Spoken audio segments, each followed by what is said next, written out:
In the dream, there are 3 of them. A woman and 2 small children, a boy and a girl. They are carrying shopping bags. Even the smallest child, who has twisted the plastic over her shoulder like a sack. She makes exaggerated gestures of exhaustion.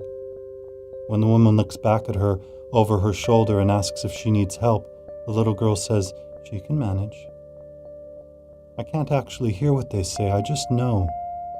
Their voices seeming to speak directly to my mind. They certainly couldn't be lifted on the wind.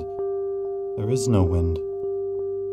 The hairs on their heads remain flat to their skulls, sweat creating an inner ring of dampness. It isn't surprising. They have climbed to the top of a large cliff. Behind them, all I can see is blueness. Not the sea. I'm too far away from the edge to see the sea, but the sky. There are a few fluffy clouds, stretched and distant, pitted like the blots of spray paint thinly applied. Where the cliff edge meets the sky, there is a fringe of yellow-green grass, dry and stubborn. At this part of the dream, they are walking on the path, which is mostly a mud track, the odd piece of white chalk poking through the soil. The path is littered with potholes, so the children's legs lift high at the knees. It is not an easy walk. Luckily, it has been dry. There are no puddles or pools of hardening mud, just dusty topsoil. When they reach the top of the steepest incline, the woman pauses. The 2 children lag behind. She puts down her shopping and waits for them. "Come on, you 2, she says. The little boy gets there first. He puts down his bags and squats in the grass. "I'm thirsty," he says. The woman doesn't reply. She is looking out over the cliff. They are closer to the edge than me. I think she must be able to see the sea from where she stands. The boy turns around to watch for his sister. "Come on, slow coach," she calls. The little girl sighs dramatically. "I'm only little," she says. "You'll have to wait." This makes me smile. She seems to be a clever little girl. "Don't argue, you 2, the woman says, turning her eyes from the sea. Both mother and son now watch the little girl. She is dressed mostly in pink and has tiny plastic sunglasses pushed up into her hair. Something about the way she walks makes me realize that there are no insects or birds, no kites, no airplane smoke trails. There are just the 3 of them, and me, somewhere, where they can't see. The little boy lies down, chewing on a plucked piece of grass. "She's always so slow," he says to himself, but loud enough so that his mother could hear if she chose to. There are no ants or crickets running around beneath his fingers. Finally, the little girl catches up with them.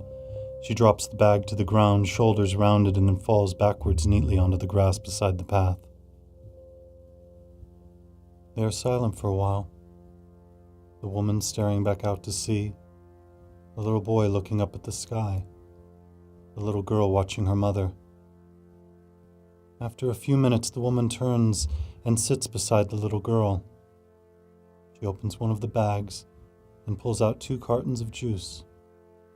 She hands one to each child, waving the little boy's over his face until he notices and sits up. Both kids rip the clear plastic around the straw. The little boy does it with his teeth, but the little girl can't quite tear it. He hands it back to her mother, who easily slips out the straw and pushes it through the foil-covered hole to the juice beneath. He hands it back to the girl. Both children suck, their cheeks hollowing and swelling in rhythmic waves. When they start to make sharp, slurping noises, the woman stands back up. "Ready?" she says. The children nod, hold their empty juice cartons out to her, arms outstretched. She takes them, drops them back in the bag, and then they all 3 retrieve their shopping bags. The woman waits for the little girl to throw her bag over her shoulder and then sets off in front, not on the path now, but on the grass, leading them closer to the edge of the cliff. At this point, I always want to warn the woman. I want to tell her not to walk so close to the edge, but she does not listen or cannot hear me. She keeps walking, the 2 children now close to her, one on either side.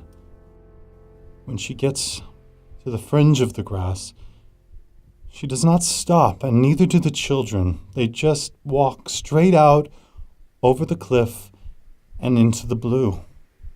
There are no cries or screams, no sounds at all. Nothing changes. The horizon remains the same, just a brief flash of falling bodies, their shopping still tight in their hands, and then blueness once again. I haven't even had time to shout or to try to run. They just walk straight off. I never know what to do. I feel helplessly rooted to the ground. I can't even walk to the edge to look over the cliff, to see where they have gone, to see what remains. I just stay where I am. Still, there's no breeze, no sounds, just blue skies. After many minutes staring, I catch a glimpse of someone walking into my vision, their head bobbing from side to side. At first, I do not believe it. Then, step by step, I watch as the same woman walks towards me. She has the shopping bag still. The children follow her too. They are also the same. They follow the same routine. The pausing, the waiting, the sitting, the drinking, the ready, and then off the cliff. Only this time it's much worse. I know what is coming. I know what they are going to do. The dream just keeps going round and round like this, nothing changing but the cycle of events, the day clear and perfect. Even when I'm awake, I see them chatting, moving under the heavy burden of their bags, sharing the load of a family shop. I watch them walking again and again off the cliff. They seem so calm. Nothing about their appearance suggests why they would continue to jump. They don't seem to know that such a fall could kill them. They do not move as if walking to their deaths. They just go up and down, on and on. And I can do nothing but watch them.